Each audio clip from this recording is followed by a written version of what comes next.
Eso se llama falacia de petición de principio, que si alguna persona se apartó es porque nunca creyó. Eso hay que demostrarlo por la Escritura. Michel Suguel es un maestro que tuerce las Escrituras para su propia perdición. No puedo decir que es indocto porque es una persona estudiada, pero estudió muy bien para seguir enseñando el error, la maldad, el descarrío.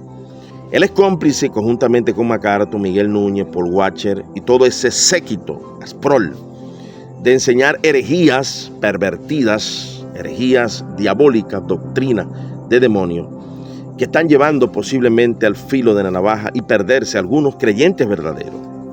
Porque evidentemente hay personas que salieron de nosotros y no eran de nosotros, el que nunca creyó de verdad. Pero Pablo también habla de aquellos creyentes que de en medio de nosotros se levantarán muchos que hablen cosas perversas, como es este señor, como es MacArthur, como es Miguel Núñez. Tú sigues insistiendo en defender este cuerpo gobernante de sectarios, de doctrinas de demonios, que como lo dice la Didache lo dice claramente, qué es lo que está pasando en ellos y qué es lo que ha venido pasando. Dice la Didache: reúnase con frecuencia, buscando el bien de sus almas, pues de nada servirá, escucha, todo el tiempo en que han creído, si no consuma su perfección hasta el último día. Que es lo que enseña la carta a Judas. Dios es poderoso para librarnos de toda caída y guardarnos sin mancha delante de aquel día. Él es poderoso. Estos no. Estos enseñan que a una persona que se desvive, que se vuela la tapa de los sesos, va para el reino de los cielos. Entonces ellos contravienen no solamente lo que dice la palabra de Dios, sino el testimonio de la patrística de hombres santos de Dios. La Didache 16:3: en los últimos días se multiplicarán los falsos profetas y los corruptores, y las ovejas se convertirán en lobos, y el amor se convertirá en odio. Didache capítulo 16:3: falsos profetas corruptores, las ovejas se convertirán en lobos.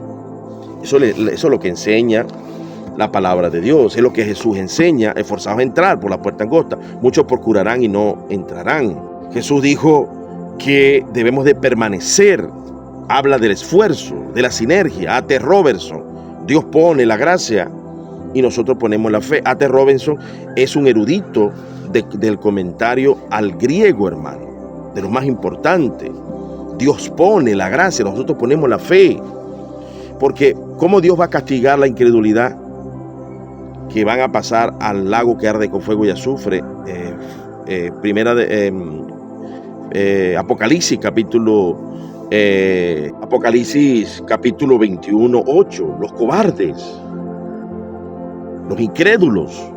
Tiene que haber entonces, si hay la desvirtud de la fornicación, del adulterio y la borrachera, tiene que haber entonces la virtud de la obediencia y la sobriedad. Y es lo que se especifica Gálatas. Gálatas fue escrita ¿para qué, hermano? Para creyentes que estaban apostatando, que estaban mezclando la gracia con la ley ceremonial. Y allí Pablo dice: maldito el que predica otro evangelio, o sea, anatema. ¿Acaso con anatema va a heredar el reino de los cielos? ¿Para qué se escribió Gálatas? Para evitar que tú caigas de la gracia. Porque si tú desligas de Cristo y te afianzas a la ley de Moisés, ya de Cristo te habéis ligado, perdiste la salvación. Por eso es que Pablo habla del fruto del Espíritu Santo. Y esta gente enseña, todo este séquito, que una persona muere practicando homicidio, muere practicando fornicación, aún así va para el reino de los cielos. No, hermano. Dios, si te libertó, te justificó, te salvó y te predestinó, también te justificó, te salvó y te predestinó para morir en santidad. Eso le enseña claramente la palabra. La carta escrita a los hebreos, judíos creyentes que estaban destinados, ¿verdad?, a la salvación, pero al mismo tiempo a la santificación. Y lo dice el capítulo 12 de Hebreo. Dice que podemos caer de la gracia, que podemos dejar de alcanzar la gracia. Más bien, no sea que alguno deje de alcanzar la gracia de Dios que brotando alguna raíz de amargura. Habla de la raíz de amargura. ¿Qué dice el Sermón del Monte? ¿Qué pasa si tú no perdonas a tu hermano? Padre, perdona mi pecado como yo perdono a los que me ofenden. Porque si vosotros no perdonás a los que te ofenden, Dios no te perdonará a ti. Está hablando de que Hebreo está hablando acá de la amargura, de no perdonar. Y un creyente puede hacer eso en un día. Puede llenarse de odio, de rencor, de resentimiento. Quitarse la vida a él y quitársela a otra persona. Eso se llama apostasía. ¿Para qué se escribió Hebreo entonces, si no había posibilidad de apostasía? Este pervertido de la fe llamado Michel, que es un corrupto, cómplice de esta doctrina de demonios, de esta jauría de ovejas convertidas en lobo. ¿Por qué se escribió Primera de Corintios? En el capítulo 3 Pablo los llama carnales. Y luego en el capítulo 6, 9 habla de la lista de las obras de la carne que no van a heredar en los cielos. Y Pablo dice, esto oíste que fuiste o fuiste y ahora ¿qué? Ahora soy santificado, hermano. Y el capítulo 15, clásico de Primera de Corintios. Leo textualmente en la Biblia el texto, 15:1.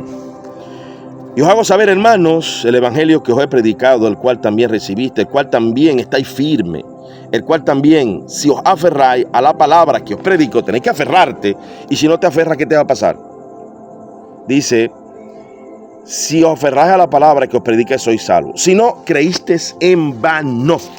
Se puede creer en vano, hermano. Entonces vemos que Gálatas fue escrita para los mismos propósitos, para evitar el descarreo, la apostasía. Primera de Corintios, para evitar la apostasía carnal en los hermanos de la fe. Pablo los llama a los corintios hermanos. ¿Cómo dice este pervertido, indocto, inconstante de Michel, que si se descarrió es porque nunca creyó? ¿Eso es porque Pablo le escribió a los corintios que estaban mal?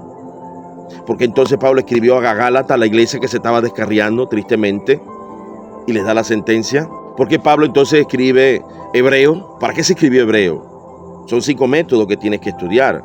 Hermano, estudie las biografías. ¿No te das cuenta que Saúl tuvo los mismos privilegios y las mismas prerrogativas de David y terminó suicidado en el infierno? Y David terminó, aunque cometió errores, arrepentido. Entonces haz un estudio biográfico. Los demonios también conocieron a Dios y se descarriaron. También dice el apóstol Pedro en el capítulo 2, falsos profetas como lo hubo en el Antiguo Testamento, que negarán al Señor que los rescató. ¿Y de qué está hablando Pedro allí?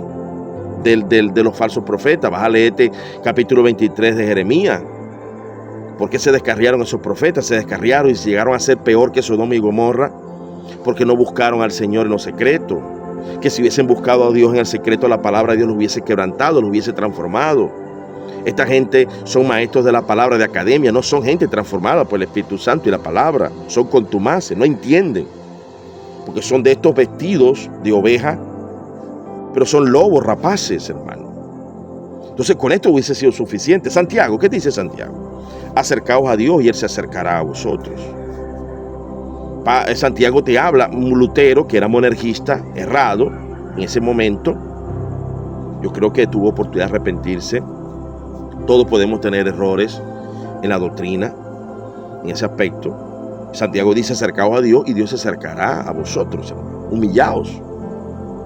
Habla claramente de la sinergia. Nosotros tenemos que poner de nuestra parte. Pero estos pervertidos no te hacen llamados a la santidad, a vivir en santidad, a la fidelidad, a la oración, en la madrugada, a la vigilia, a la lectura. Hoy Dios me llamó, gracias a Dios, a las 4 para predicarte a ti.